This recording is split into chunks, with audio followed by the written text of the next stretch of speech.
Ragazzi, comunque io ve lo lascio il video con l'audio, Certo, di diventare bella. Dai. Carissimi, un saluto a tutti. Nel momento in cui sto registrando questa parte vocale, l'unica parte vocale, diciamo così, del video, il tavolino è già stato caricato in macchina e montato in un mercatino di Pasqua del vintage.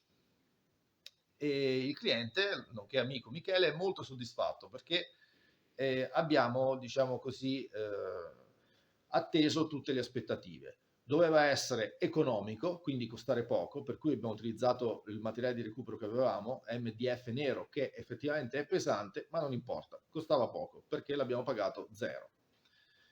Funzionale, perché doveva, diciamo, poter garantire un'ampia superficie su cui esporre la merce, robusto, e grazie ai rinforzi diagonali abbiamo evitato il traballamento, e in più il lungherone posizionato alla base dei piedi funziona bene, e soprattutto doveva occupare poco spazio per il carico in macchina, poiché nella macchina poi ci devono essere anche le merci. Allora, per questo motivo ho scelto il sistema a libro, che si chiude così con le cerniere, dove una gamba, diciamo il gruppo gamba composto da un rettangolo, va a finire all'interno del gruppo gamba più largo, sempre costituito da un rettangolo. La decisione di farlo in questo modo nasce anche dal fatto che l'MDF forato per traverso si spacca, quindi tutti i pezzi devono essere collegati in questo modo, faccia a faccia.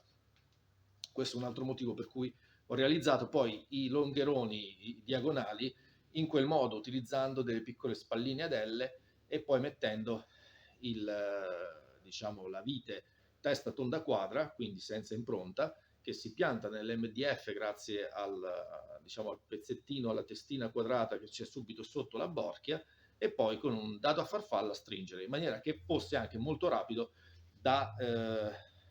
diciamo, da assemblare.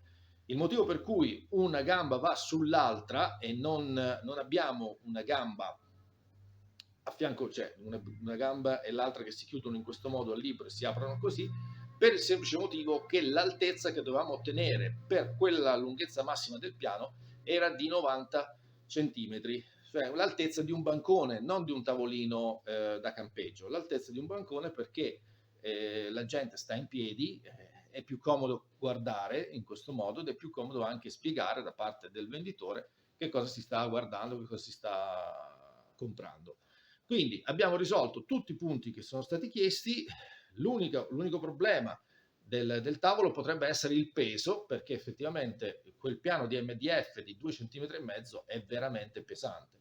Però, bene o male, sono tutti belli in salute, robusti, quindi sicuramente non ci saranno problemi.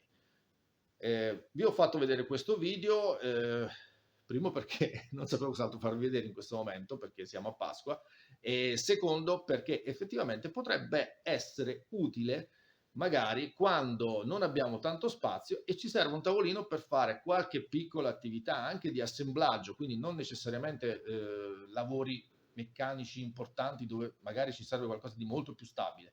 Però se dobbiamo assemblare, se dobbiamo incollare, comporre piccole componenti e ci serve un tavolo accessorio che sparisce nel momento in cui non dobbiamo fare più questo tipo di attività, questa potrebbe essere un'ottima idea. Io vi saluto, vi auguro una, diciamo, buona Pasqua e una buona Pasquetta. Ciao!